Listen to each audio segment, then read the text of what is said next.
My name is Simon Deng. I'm from Sudan. I was kidnapped and I was enslaved by jihadists. And Jews actually helped save his people. Ask us anything.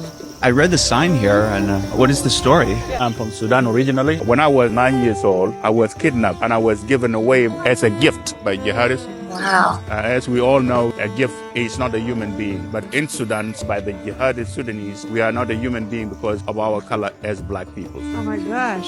And I spent 3.5 years as a slave. Even that, I don't have a regular place where I will spend a night as a human being. What do you mean by that? My place is the place where they kept the animals. Is there one specific moment that you remember so clearly? When I was being tortured, I was being told that if you think to run away, we will capture you, we will cut your legs, and you will look like there is a picture in the Sudanese currency at that time, a picture of a human being with no legs. So I will be forced to look at it. That's the thing that I will never ever forget, that's the fear. What happened then? How did you get out? So the family have to move to a big city because their son have to go to the junior high schools. In that city, I ran across 3 Shuluk gentlemen with a Shuluk tribal mark in their forehead. It was a miracle to me because I never come across people that identify themselves as my tribe at that time. So I ran to them, telling them who I am. One of them said to me, "We know somebody.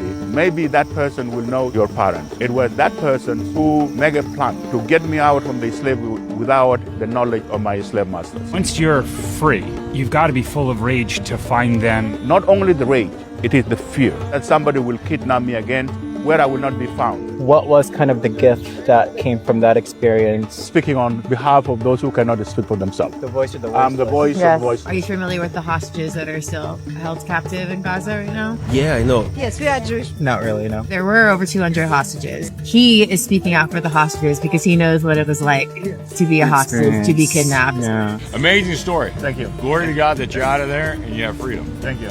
What role did Israel play? During that time, the Southern Sudan and the Northern Sudan was in war. The total of that lost is 4 million people. The Southern Sudanese was fighting the Northern Sudanese with their spear because they don't have a weapon. Right. It was only one country in the world, the State of Israel, who came to give Southern Sudanese a tool to defend themselves. And that is the link. Israel being Same enemy. victimized by the same person in the way they're victimizing us. So there is a connection between us, which is not known by the people. And we are here to connect the dots. A lot of people just don't know this.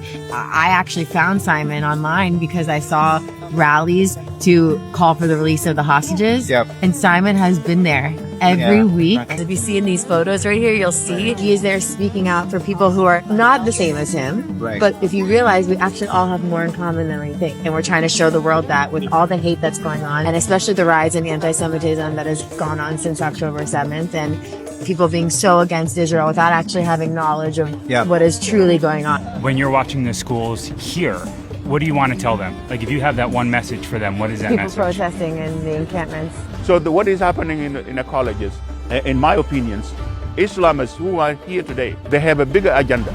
They lost the battles in the battlefields. So now they're coming to doctrinate and brainwash ignorant, innocent peoples in the colleges by putting all these nonsense in their heads.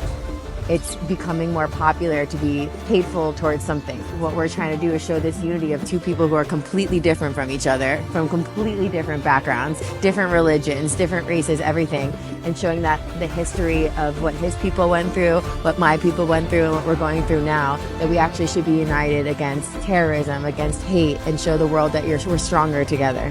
Yeah, that's a beautiful message. What can we do to kind of help raise awareness? You can do a lot by going from here and going to talk to somebody. Yes. Talk, especially today with the good social media, please, you can do a lot, believe it or not. Yeah. All it takes is for one person to make a difference. How do we get people to listen to your story and actually be able to sit down and hear and maybe be convinced about other opinions that they have on Israel, on what's going on? First of all, I have to thank Santana, because if it wasn't for her, I wouldn't be here with you today. Jews supposed to be not be speaking to defend themselves, because they had been doing it for all along.